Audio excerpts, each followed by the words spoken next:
Fox News learning from sources who were on the ground in Benghazi. This is solid reporting that for 3 urgent requests for military backup there during that attack, over the 7 hours, denied by officials who told CIA operators to stand down as this attack was going on. It is amazingly detailed, her reporting throughout this, and you can get all of this detail as Jennifer went through it during your show at the top of the hour. What I'm going to bring you now is another charge by Senator John McCain, who has been following this from the beginning.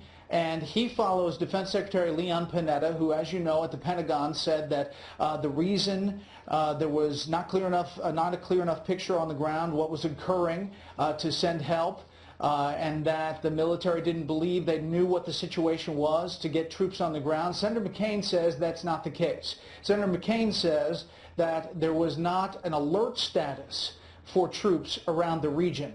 That the alert was not set up, that troops were not ready to be able to respond. This is what he says in an interview just moments ago.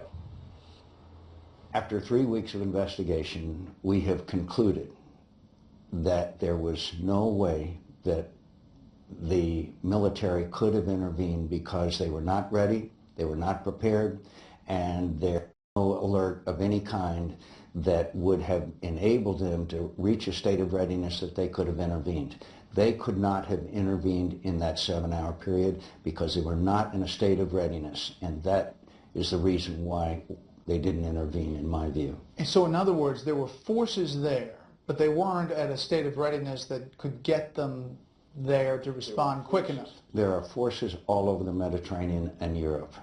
They were not at a state of readiness that they could have intervened. And the incredible aspect of this is that it was well known that there were 2 attacks on the facility, as you know, in April and in June. The ambassador was attempted to be assassinated, the British ambassador. Our International Red Cross had left. The British had closed their consulate. And there were numerous warnings. The last message from Chris Stevens was that the lack of security was of great concern to him. And now we find out that this president and this administration didn't even put forces on alert so that they could intervene in case of a crisis. And you find that? I find it astounding. I find it a lack of leadership, a lack of understanding. Either before or during this attack, they should have known that on September 11th, and now we know that maybe there were individuals who took part in this attack that were from Tunisia and Libya. Now, you know, there's an interesting aspect of that. That means, if it's true, that Al-Qaeda is now capable of cooperating throughout the region. When he was saying Tunisia and Libya, he meant Tunisia and Iraq, that there are possible terrorists from Tunisia and Iraq involved in this Benghazi attack.